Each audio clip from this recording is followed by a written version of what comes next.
যারা এই সিয়াম সাধনা করলাম, এই ফরজ ইবাদতের সাথে সাথে আল্লাহ তাআলা কিছু নফল ইবাদতও কি দিয়া দেন, নফল ইবাদতও কি দিয়া দেন, যাতে করে ওই ফরজ ইবাদতের মধ্যে যদি কোনো ত্রুটি বিচ্যুতি হয়ে থাকে, ঘাটতি থাকে, তাহলে এই নফল ইবাদতগুলো তার কভারেজ হবে, সম্পূরক হবে, তাই না?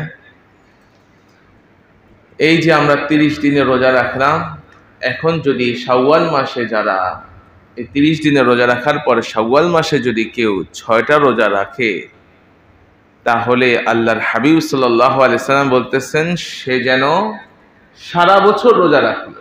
সুবহানাল্লাহ। মান সামা রমাযানা সুম্মা আতবাআহু সিত্তাম মিন শাওয়ালিন কানা কাসিয়ামিদ দাহরি কুল্লিহি। যে ব্যক্তি রমজান মাসের রোজা রাখলো, তাহলে পূর্ব শর্ত হচ্ছে এই শাওয়াল মাসের রোজা রাখার জন্য পূর্ব শর্ত আগে আমার রমজানের রোজাগুলোকে কমপ্লিট করতে হবে। কেউ যদি রমজান মাসের 30টা রোজা পুরো রাখলো না, মন চাইছে প্রথমে 2-3টা রাখছে, পরে শেষে রাখলো না, কিংবা অসুস্থতার কারণে রাখলো না, কিংবা অন্য কোনো অসুবিধার কারণে রাখলো না, এখন সে বুঝতে পারলো যে আমার একটা অপরাধ হয়েছে, তাহলে তার জন্য সুযোগ আছে, আগে সে তার অনাদায়ী বকেয়া ফরজ রোজাগুলো সে আগে কাজা করবে, আগে রাখবে। 30টা রোজার মধ্যে সে 15টা রাখছে, আগে কি করবে? এখন আজকে থেকে তো সুযোগ নেই, এখন তো সেহরি খাওয়ার সুযোগও নেই, সময় না, নিয়ত করার সুযোগ নেই, তাহলে কালকে থেকে আর 27 দিন আছে, এই শাওয়াল মাসে এই 27টা সে আগে তার যে কাজা রোজাগুলো আছে, রমজান মাসে সে রোজা রাখে নাই, এই অনাদায়ী রোজাগুলো আগে রাখবে। মা বোনেরা অনেক সময় 7টা 9টা মাসিকভাবে তাদের আল্লাহ তাআলার পক্ষ থেকে অসুস্থ হন, তাহলে এই যে তার অনাদায়ী রোজাগুলো আছে সেগুলো আগে সে কি করবে? পূরণ করবে। শুধু একমাত্র আল্লাহ তাআলার পক্ষ থেকে মা বোনদের এই অসুস্থতার কারণে, এই কাজা রাখার কারণে, মানে সময় মতো না রাখার কারণে পরে যে রাখতেছে কাজা রোজা, এই কাজা রোজা এখন তাদের গুনাহ হইতেছে। আমরা সবাই আমরা যদি অবহেলায়, যারা ইচ্ছাকৃতভাবে আমরা রোজা রাখলাম না, অবহেলায় রাখলাম না, গরিমসি করে রাখলাম না, এখন রাখতেছি, সময় মতো রাখি নাই, পরে এটা কাজা করতেছি কাজা, তাহলে এটা সময় মতো না রাখার কারণে আল্লাহ তাআলা কি আমাদেরকে একটা গুনাহ হবে, তাই না? তারপর রাখতে হবে, না রাখলে তো আরো কত গুনাহ। সময় মতো না রেখে, রোজার মাসে রোজা না রেখে পরবর্তীতে রাখলাম, এই জন্য আল্লাহ তাআলার পক্ষ থেকে মাফ চাইতে হবে যে আল্লাহ আমি তো সময় মতো রাখি নাই, অবহেলা করে অবজ্ঞা করে রাখি নাই ইচ্ছাকৃতভাবে। রোজাও রাখবো কাজা, আবার আল্লাহ তাআলার কাছে কি চাইতে হবে? ক্ষমাও চাইতে হবে। আর যারা আমরা পুরা 30 দিনের রোজা রাখলাম, এই আমাদের এই ফরজ ইবাদতের মধ্যে ত্রুটি বিচ্যুতি হইতে পারে, ঘাটতি থাকতে পারে, আমি রোজা রাখা অবস্থায় অন্যায়ভাবে মানুষের সমালোচনা করছি, গীবত শেকায়াত করছি, পরনিন্দা করছি, মিথ্যা কথা বলছি, মানুষকে ঠকাইছি, অনেক ধরনের কি গুনাহ হয়ে থাকতে পারে।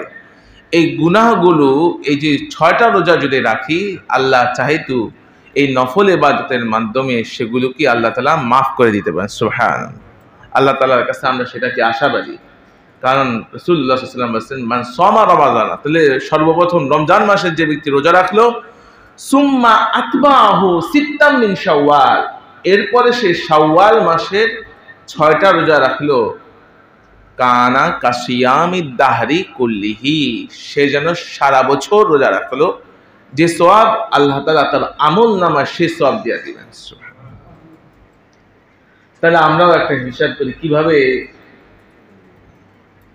সারা বছর রোজা রাখার সওয়াব হয়।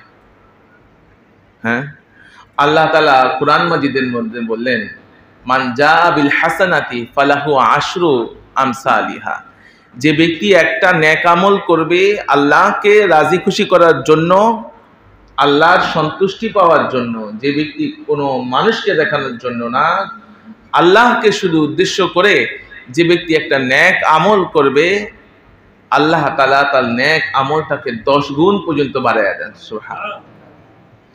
তাহলে বুঝতে পারলাম একটা যদি আমরা নেকামল করি তাহলে এটার সওয়াব কত গুণ? 10 গুণ।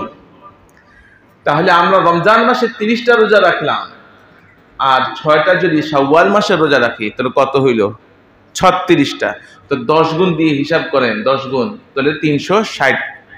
বছরে তো 360টা, আরবি মাসে বছর হইতেছে 355 দিন।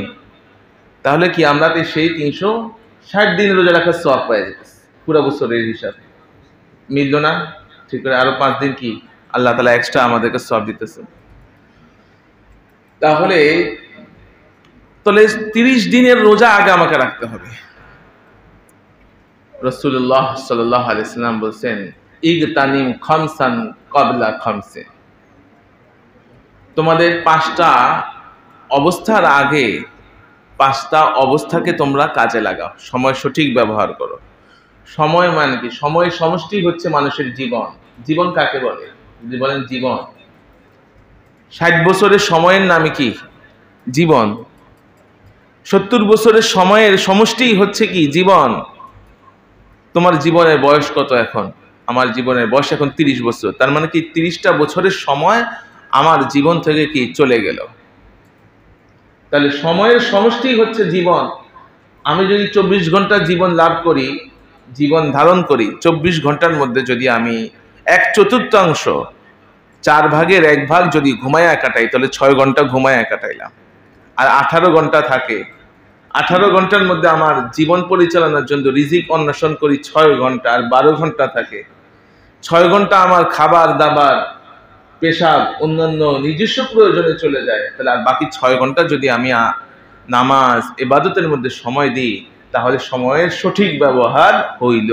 আর নচেত যদি আমি আড্ডাবাজিতে, গান বাজনাতে আমার সময়টা যদি সেভাবে কাটাই, সেভাবে কাটবে, জীবন কাটবে, চলে যাবে, কিন্তু সময়ের অপব্যবহার হইল, সঠিক ব্যবহার হইল